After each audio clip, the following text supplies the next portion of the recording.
That was one solid rip, guys. All right, welcome to the Three Body Narrative, where we discuss everything pop culture, movies, TV shows, games, you name it. We are your podcast hosts, Pradyum, Aaron, and Naeem, and we're finally, Pradyum, Aaron, and Naeem. We finally got a full house here. Welcome back, Aaron. Um, all right, what are we going to be discussing today? Well, if the opening monologue did not give you any clue, it's not anything to do with anyone's gastrointestinal disorders. It is, in fact, the RIP. So, what is the RIP all about? Well, it is a gritty crime thriller about a team of Miami Dade narcotics officers whose routine operation turns seismic when they uncover a massive stash of cartel cash. As news of the haul spreads where suspicion, greed, and betrayal begin to tear the squad apart, forcing them to confront who they can truly trust while outside threats close in. All right, so who's going to start off? Okay, actually, why are we doing this? We know it's going to be Aaron. Aaron, take it away with your rating for this movie. Well, I think it was a good one to kind of start with after being away for a while. So I kind of liked the movie. The cast also was quite nicely put together. I think all the characters kind of suited the roles they played, and so I'd give it a 3. Um, I think probably maybe not a very high rating if you look at it in the grand scheme of things, and that's only because I felt like the story was it had so much of potential that I think an hour and 55 minutes probably didn't do it justice. There were some really great opportunities in terms of the suspense and the twists that they had, and they kind of touched on it. But I think if they had more time, they could have probably elaborated a bit more to kind of show how they came to certain conclusions and things like that way. But yeah, I think overall a good watch. Something that I think at the end of a long day you could probably just sit down, chill, and it kind of is not. I don't think it makes you think a lot because you kind of see some of the stuff kind of playing. You kind of see things happening and you kind of figure out things before they actually show it to you. But yeah, it was a good watch. I think you said in the opening monologue that it was gritty, and I think that kind of is an apt way to kind of summarize the movie. It was quite a gritty, sometimes intense movie, but I think Matt Damon's character had some pretty dry, sarcastic moments in those intense situations, which was quite fun. So yeah, a good watch overall. All right. Okay. So I was pretty torn about this movie in terms of what to rate it. I think, like you mentioned, the runtime is roughly around 2 hours, and I think if the movie was to have ended at probably an hour and a half, or by the hour and a half mark, I think at that point I was leaning towards giving this a 4. I really loved the tension that was being built. I was, on the edge of my seat to understand what was going to happen, especially the street that they were at, the cul-de-sac area. I mean, it was so well done. Like, it was tense. You didn't know what was happening at any point in time. I was like, guns are going to go blazing, people are going to get shot left, right, and center. People are going to betray each other. So I think up to that point I was like, yeah, this is a solid 4. And I think the last bit, I guess, spoiler, I'm not going to give the spoiler, but I think the payoff for me didn't really work out. And I think it didn't work out to an extent where I'm probably going to give this a 3. But I mean, I'm in between a 3 and a 3.5, but I would still probably say a 3. I think overall it was a good movie. Actually, when I think Naeem, you and I did the trailer, we watched the trailer for this, and at that point in time, I really didn't expect much. I thought this to be a very run of the mill sort of Netflix movie, right? Like it wasn't going to deliver anything great. But Matt Damon and Ben Affleck, if you look at their history, have actually delivered quite good movies when they're directing it, or especially when when they're probably behind the screen, as well as when they're part of it as well. So um, it was quite intense. It was quite nice, and yeah, I think a solid 3 is a good enough score. Now we leave it to the last member. Um, so when I finished the movie yesterday, I definitely thought like this was a 4 out of 5 for me at the time, right? I think the initial bit was a little, I won't say slow, but I kind of found it hard to kind of get into really. Like I thought I might not be way too interested in this, and it really just picked up for me once they arrive at that location, which is, by the way, very. I don't know if it's the same place, but it reminds me of CJ's home in GTA, which is the Grove Street. And I was like, oh, this street is like it's very reminiscent of that. I don't know if that's the same thing. That's kind of is GTA based on Miami? No, right? Like I think that's now No. the one that's coming out now that's based in Miami. Um, anyway, I digress. So I think as I thought more about the movie, kind of like this one actually, like post the movie, I was still thinking about this. I think for me, the thing was that like I think a special series of sorts where it's like a Mm. 4 episode mini series would have done this a much better. It would be more. It would have done more justice to it, I suppose. I would have liked to see more of the side characters as well.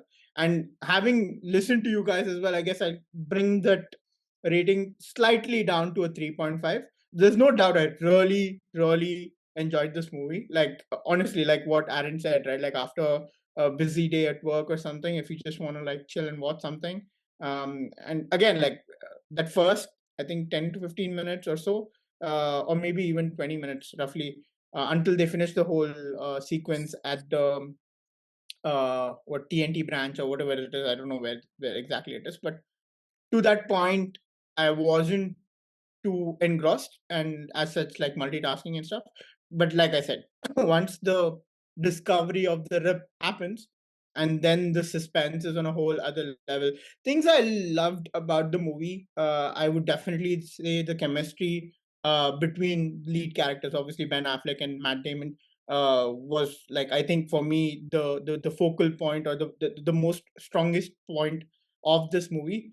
And I also love the fact that while it's a crime thriller, the focus mainly rested on the gritty, very complex, I won't say emotional moments per se, but like that emotional, not emotional, but like human thing of whether you do your duty or do you think about your own benefit, things like those playing in instead of the focus being more on flashy action scenes and stuff like that. I really like that more, like the tense atmosphere that was there. All of that was like really good for me. And I think I kind of they kind of threw me off for a bit, where I kind of thought Ben Affleck's character might be involved in this, as like Well, yeah. he- I mean involved, but like in a Yes. negative Yeah. Yeah. per Yeah. se. Yeah. Yeah, I think I was thrown off kind of by that, but otherwise, yeah, some things I kind of just like saw them coming a second or two earlier than it's actually revealed, kind of thing. But damn, like I had a really good time with this movie. Yeah. Fair. I think for me, I did go. So while watching the movie, I did kind of check one spoiler before the movie, while the movie was happening. I had to go. And for obvious reasons, that is to make sure that nothing happened to the beagle. So that was my priority. I was like, as long as the dog does not die, right, we're all good.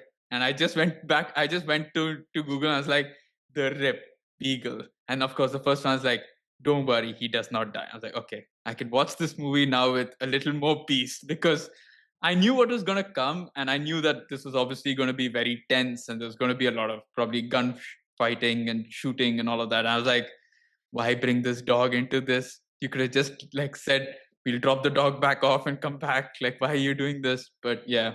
All right. So let's talk about the twist. And I suppose I just the first question now, or wanted to check: did you guys see the twist coming, or did you know who were the people behind,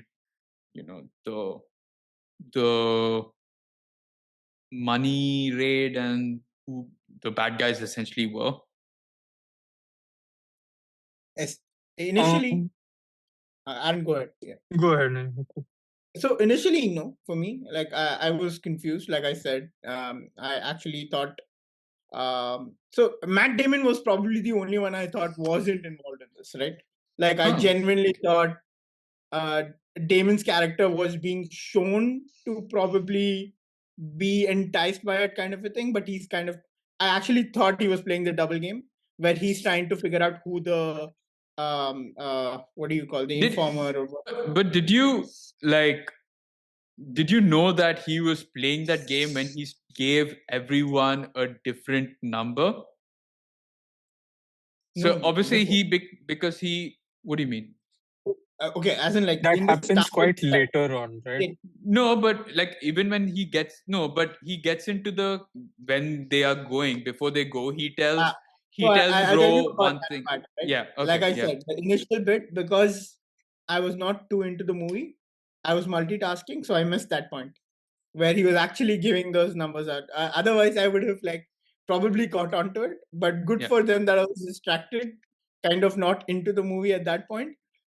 So I didn't, and I love the fact that like later on when that happens, I was completely caught off guard, because if he initially gave the different numbers to the respective agents, I probably would have figured out, okay, this guy's definitely um, playing Trying to this game suss of out. trying to Yeah. figure out, yeah, who it is, right? But even without that, I kind of felt like this the movie in itself was doing its best to kind of portray him as a potential suspect, which more often than not these days is like, okay, he's not you. You're actually thrown off when the actual potential suspect who's being thrown at you turns out to be this thing. Then it's like, man, like they threw it onto my face so much that I thought it wasn't going to be that. So yeah, I think Damon was probably the only one, other than the girls, the other two girls. Like I genuinely thought they were not involved in it whatsoever. Um, it became absolutely clear. One major aspect of who would it be is like the moment Affleck calls the guy the DEA agent, it Okay. became very clear to me that okay, this guy is definitely sus in the way he's reacting, right? Because he tells him not to call it in or something like that, like not to inform his brother as well, kind of a thing. Yeah. Yeah. Yeah. Yeah, and in that moment, I was like, okay, like regardless of who else, I think this guy is definitely involved. Okay. Aaron. Uh, I think for me, Matt Damon was always in the clear. I don't think he was ever in question. I think the only initial bit where I was like kind of thinking like, he probably is trying to smoke out the rat was because if you see the text message that he got, and like before it goes to the lock screen again where he checks looking at his son, you can see that there is no figure mentioned in Yeah. that message that he got, right? And so as soon as he started giving out numbers and it was different numbers, you're like, something is definitely in play. And then also because he had the conversation with Affleck's character that he's kind of trying to throw bait in the water to see who's going to bite, you kind of figure out that this is a ploy and it's not, uh, it's not a devious sort of plot where he's trying to take the money. Yeah. And then I think when they are at the stash house, you kind of, I don't know if it was meant to for you to kind of see it that way, but in a lot of ways, it kind of felt like there was uh, Ro kept on being like sidelined. Like first he was told to go out of the house. and stuff like that way. So it always felt like he was being singled out in some sort of way, and so it was always where like these type of internal conversations with the team were happening. He was always somewhere far off, and so you kind of like, are they intentionally doing this or what's going on here? So that was where I kind of thought it probably was him. The only thing which kind of made me then again question it was when he asked the girls to read the number and not say it out loud. And then you're like, does he also think one of them is in on this? Because again, he was like trying to keep that information separate again between the two of them as well. So you were like, what's going on here? But yeah, I think Damon and Affleck's character, for the most part, I thought were in the clear throughout. It was just these three, but then I felt like the girls' characters, though they were good characters and did a decent job, it felt like they were too obscure to be like the main people behind it. And so, yeah, it kind of just naturally gravitated to Ro in the end. Fair. For me, when I did notice him giving different numbers to the different agents, it's just that I thought that it was him just kind of randomly saying numbers, or in the sense that I didn't think it was a ploy to kind of suss out who the mole was. I thought it was basically, like you mentioned, Aaron, the message didn't say a value, and I thought he was just giving it out so to kind of like underestimate how much money was actually in there. Like I thought he knew how much of money that was going to be a big hit, and that he didn't really kind of want to, so he kind of just gave random numbers. What I kind of did not catch on to is when he gets the call and they say 150 million or whatever, and no, 15 million, 150, yeah, 150, yeah, that's the figure yeah, he gave Ro, 150. yeah. So 150, and I knew that he had told Ro that. I never put that together. The one character, yeah, I think Ben Affleck for me, I definitely did not think was into any issue. The DEA, I mean, yeah, I didn't really think about it, but fair. I think I should have maybe caught on to the fact that there was a lot more sus there. But I was more worried about the fact that there was going to be some sort of, you know, street shooting that was going to happen. So it didn't my mind wasn't really going into the fact that that was the case. For me overall, yeah, I think the girls definitely not. It was nice to see. I like the twist, and I like the fact that Matt Damon was this, you know, actually good guy character, and was trying his best to kind of figure out who had killed his best friend.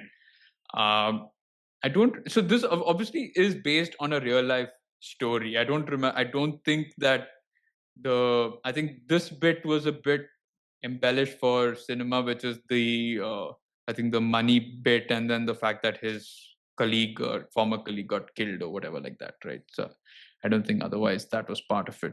But I think going back to what Naeem you mentioned in your rating was that, like, a lot of, since we're kind of confined to this house, I think a lot of the movie was like revolved around this decision as to whether you take the money or you know, call in the big guns and kind of say that, hey, you know, this is cartel money. And I like that. I think that was fun, not knowing, you know, who was going to decide what, because that is a lot of money and that's like several cartons of money. And yeah, I think, what did you guys make of that entire decision? I think more than the fact that and I like the fact that I was always on the edge of my seat thinking that there was going to be a shooting, but it more ended up being a lot more psychological thriller than it became a pure crime thriller, because everyone was just trying to get the better of like mind.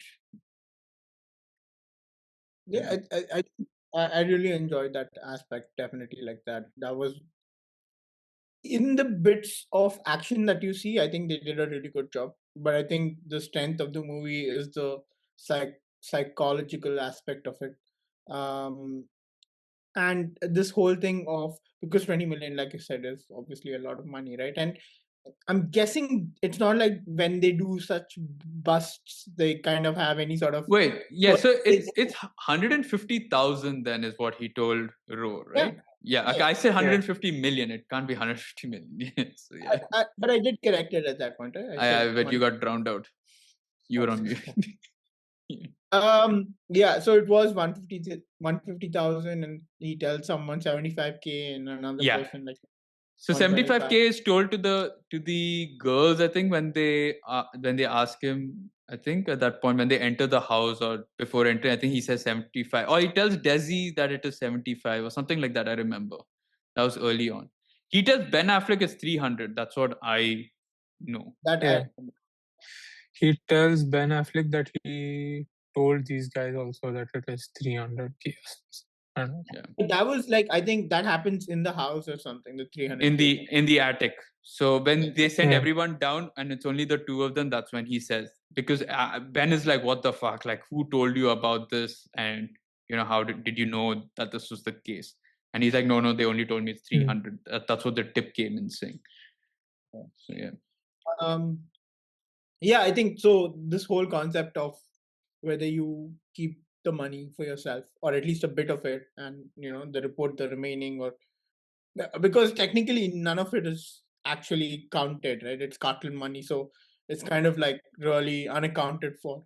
So even if you took home a few, you wouldn't, like, who would be the wiser, kind of a thing. But I think that dilemma is a very difficult one to kind of, especially when you have you're not in a good place to begin with, like and as is shown with a lot of those characters that are involved there, they're not in the best of financial position. So I think it's more trickier when you're in that position. But um also, like, I don't even know, like, if you do a bust, do you get a percentage of it? Because that's not how it works, right? no. You get That goes to the authorities, my friend. It's like they don't give you a.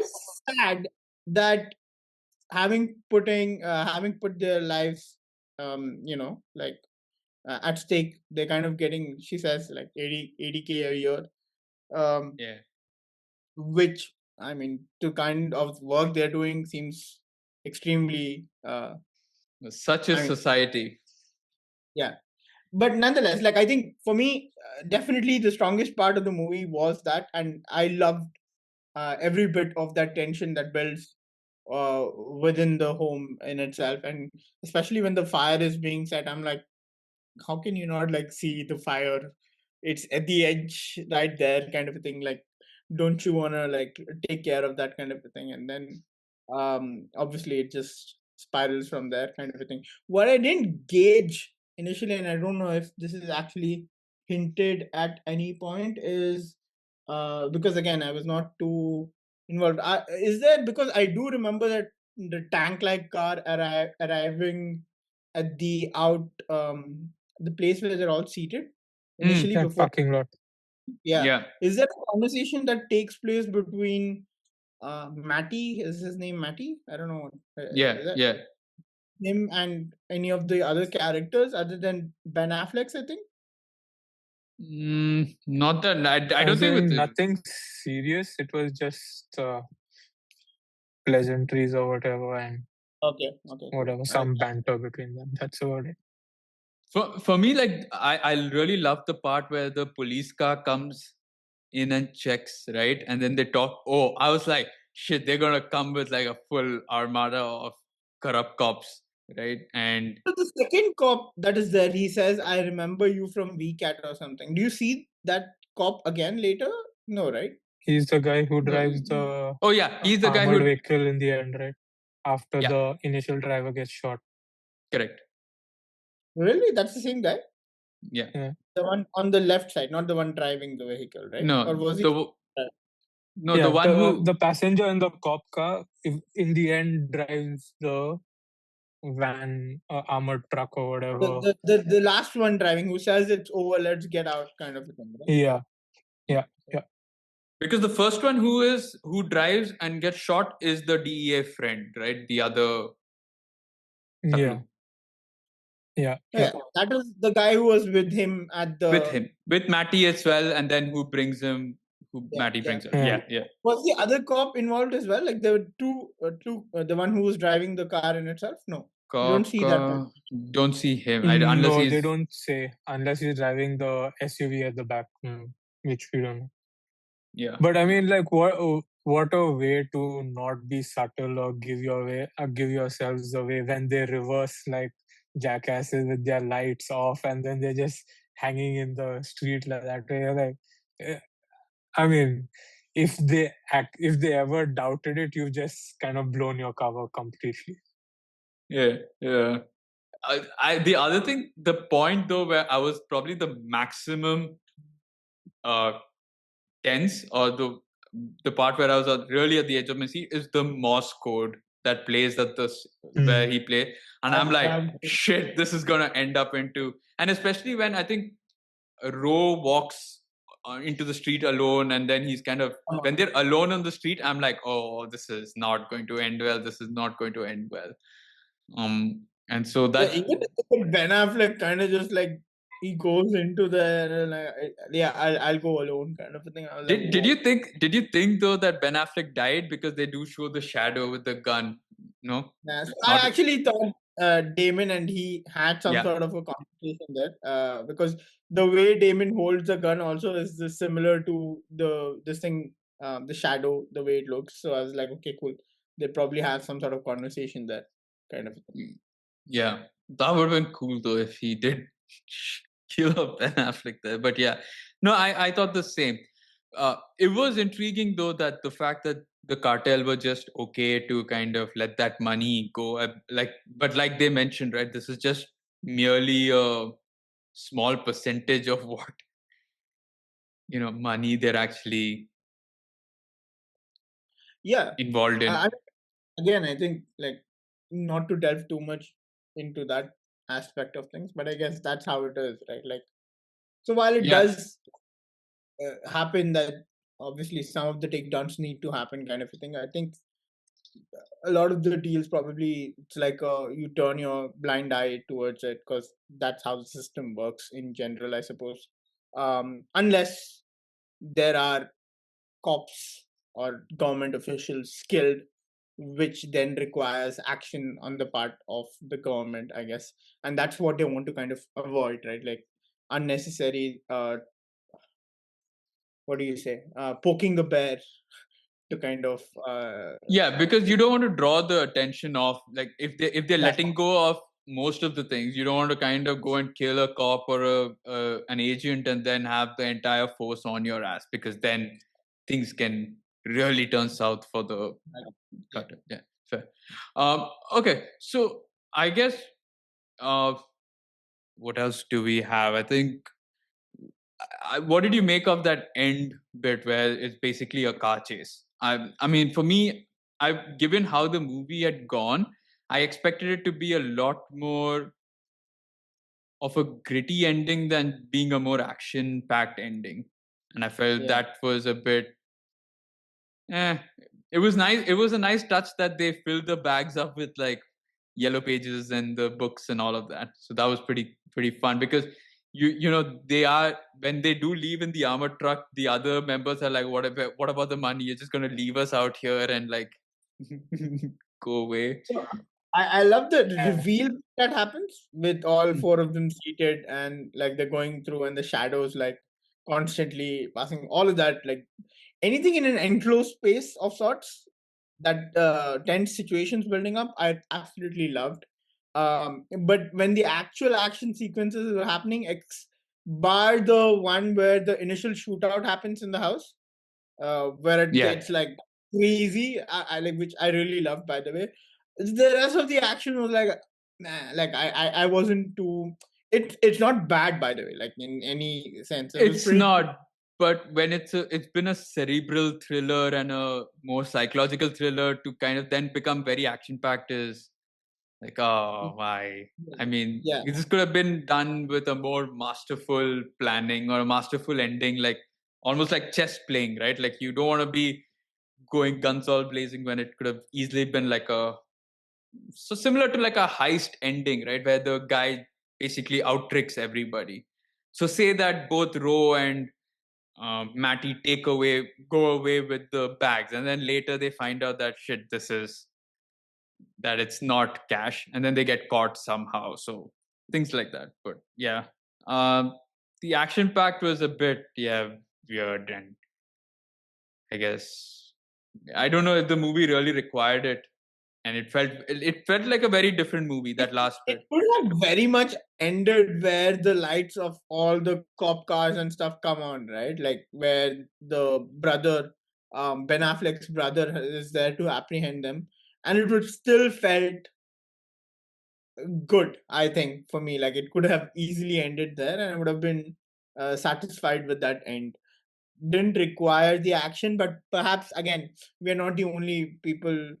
I mean, perhaps it does not appeal to us, but maybe there is a section of the crowd that really enjoyed that bit as well. So when you guys both mentioned that the runtime was probably a little too short, and Naeem also mentioned that you wanted to kind of be like a series. What more do you think they could have added to the show that like I think bits and pieces of more of the relationship between the Jackie's character and this thing could have been explored in bits and pieces of episodic this thing where it's like flashbacks of sorts, I guess. Like I mean, for me, that would have helped develop the characters more. I would have also liked to see a little bit more in terms of what drives Numa and Lola? Lola. Yeah. Yeah, I guess kind of all of that as well. And yeah, I think mostly that just from a perspective of side character depth to kind of flesh out the movie more for me. And maybe even like Aaron mentioned this, right? Like I don't know if he mentioned it during the call or just before we started the call, to be honest, but he did mention this dilemma of turning your own friend in, kind of a thing. I think because you start off the movie at a quick pace, you don't see enough of the friendship, right? But maybe just seeing a little more of them having done a previous bust or something like that to kind of just drive home the fact that they have this bonding which is talked about, I guess, but not really seen. And I guess that would have really added value to it. So that's where the episodic thing comes in. Again, this was what 2 hours roughly. Yeah. Yeah. Yeah, I think anything even close to a 3 hour would have been good enough for me in terms of getting all the side characters in fleshed out. Aaron, what is your Yeah. I don't I don't know if I missed yeah. I don't know if I missed something in the movie or what, but I kind of felt like maybe they could have explained how they had suspicions about Matty. Like I understand for the internal team there was a suspicion that there was someone like on the inside that was involved with Jackie's murder, but like how did they come to the conclusion that Matty was involved? Uh, I don't know if I missed that or it was not was mentioned it in the movie at all because like unless that yeah would have unless though didn't they steal Rose's phone? Like Ben Affleck Burn does take away Rose's phone, and I think that's where he sees who he's been in touch with, and that's what. But it's a burner phone, right? It's not an actual, is it?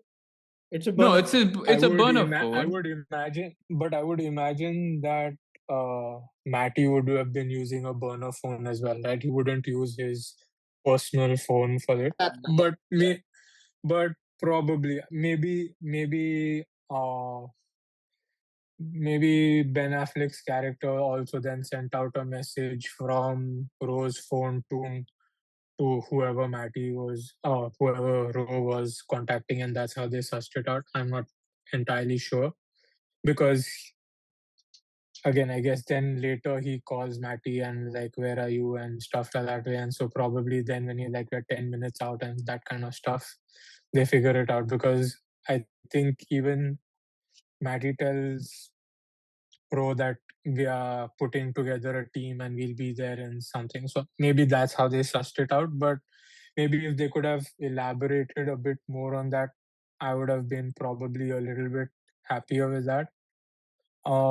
And I didn't say anything about the chase scene at the end, but I just thought of it now. But I was just kind of thinking, like, you have this whole elaborate plan of meeting those two cars like halfway. Like, didn't they think that they would try and drive away? That you end up with just these two guys chasing them, however far that they drove off and stuff like that. Were quite stupid. I mean, you would think the FBI would have been a little bit smarter with that, but yeah, that was one. And then I also thought, like, I mean, if they were running away with yellow and those yellow pages stuff, why chase them? You know where they're going. Just let them get to wherever, and then like, you know, Yeah. hey, but whatever. What's a couple of million worth of damage in the streets and shooting random stuff up? I mean, why not? Exactly. They're bringing back 20 million for the state, so it's okay. Let's shoot it up a bit. Yeah. Yeah, that was weird, right? Like, that's what I said. Like, if they knew that they'd planned this whole thing with the yellow pages and all of that, might as well, like, just let them go and have the FBI catch them properly. I don't know what the Yeah. FBI was doing, like having a full barricade like that when you don't like shoot down the tires or make sure that these guys can't go. They basically are like, yeah, we just blocked this entrance. Go somewhere else. It's like Go find. you can go anywhere but straight. It's like left, right, backwards, you're good. You would also think they would But have just planted a tracker into the bag in itself when they put the yellow pages in as well to keep a track of where the car goes. But no, not that. Yeah. No. Because the 20 million but just then they didn't have enough funding before that. Correct. Whatever they took, and so from what I understand is that they do normally take away like whatever cartel money, the small money, they do take a percentage or whatever that they can, right? They don't give the full amount back to the government. That the TNT team does take something for themselves more often than not. You mean the department in itself, right? The I team, would like, imagine it's the department and it wouldn't be Yeah. the actual cops. Yeah. okay. Maybe I there's don't a know. bonus at the end of the year that they get for cracking so many cases or something like Maybe. that. It's not. I thought it was the cops as well who take like I thought like Ben and all. If it's 75K, they might just take a small chunk and not report that it's 75K, but only whatever.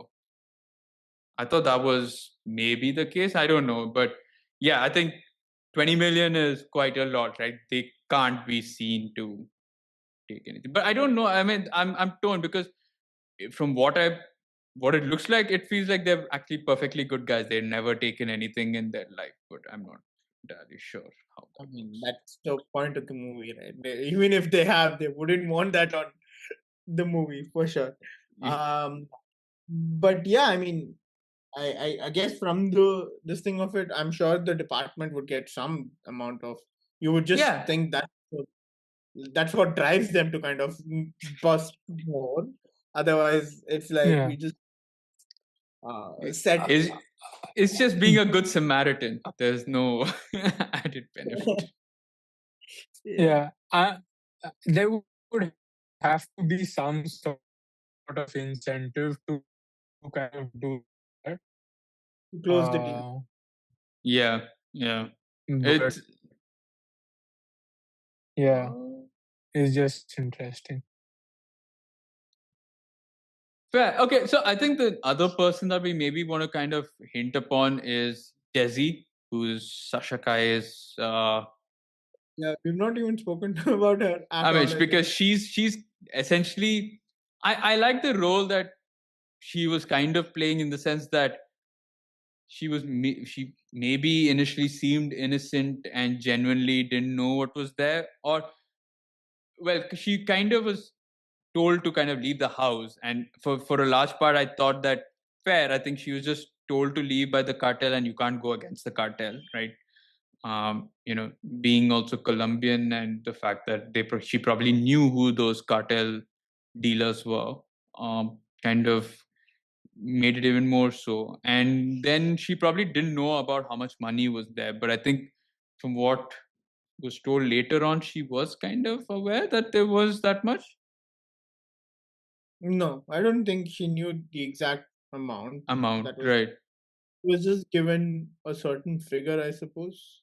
I mean, no, she was not given any figure at all. She was just told that if ever a cop was to like stumble upon it or something, this thing was take it and go as opposed to anything else, right?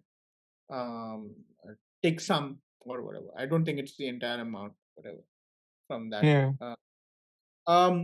One thing that I wanted to understand, because I was a little confused on, was did they already knew of this location, right? Matty and Ro.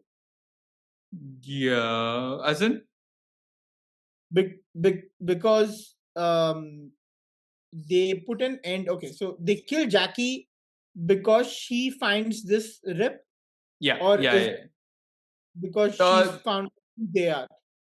No, so they kill her because she's obviously sussed out that location. She knows that there is, I think, a big score there. Yeah, so they want to keep that information to themselves, right? Yeah, and I think that they didn't want her to call in the entire department to find that money, and I think it was more a Yeah. case of like, let's kill her before she goes and ruins that entire 20 million, right? Like, we can have the 20 million to ourselves. Why let Jackie go and tell the department that, hey, there's 20 million in this house? It's not I don't think Jackie knew that it was Ro and Matty and stuff like that. Yeah, got it. So did at any point Ro and Matty or Ro visit this house prior to this whole situation happening? No, right? I don't think Like so. all those houses that were parked aside for them to kind of hit at some point by themselves, right? Yeah, And yeah. that's where, like, once he arrives at the location, Ro kind of, the moment he gets a chance, tells Matty's this thing like this is Yeah, what's so from Matt Damon's side, from Dane's side, he gets the message that Jackie sends before she dies, saying that this is the house happening. Jackie location. tosses the phone into the water, right? Okay, cool. Yeah. So he gets the location of the house. Obviously, if he hadn't received the message, then they wouldn't have gone there. Ro and Matty would have just gone there and whatever, taken whatever they wanted, right? They knew that much was there. But the fact that I think Matt Damon's character got the message and they ended up there, then Ro was like, shit, like, we've got to tell them to get out and take whatever little that they can, right? But also, I don't think, again, Ro and Matty don't know exactly how much is in there, because if you recall, Dane, which is Matt Damon's character, tells Ro that it's only 150,000, right? And that's why when Matty calls the house, he says only take 150,000, because Ro's the one who's told him that there's only 150,000 there. But one sec, okay. I think they knew that it was 20 million. Yeah. Or a big score. Again, I could be wrong, but my assumption was they knew about it.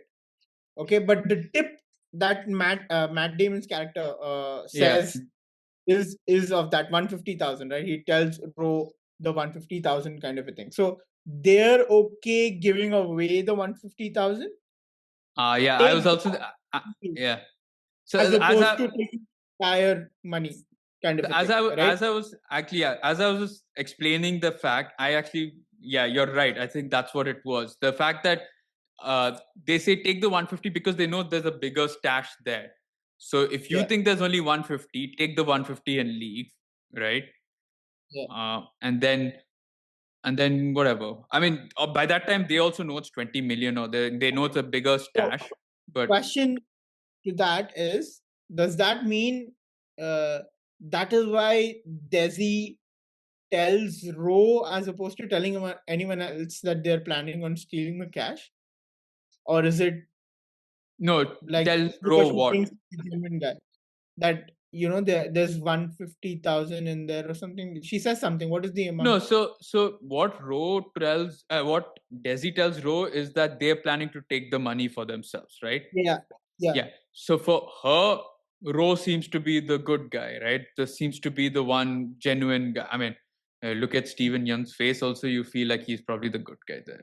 So it's pretty much like, yeah, fair. You believe that he's a good guy. He's the one, because Matt Damon looks sus.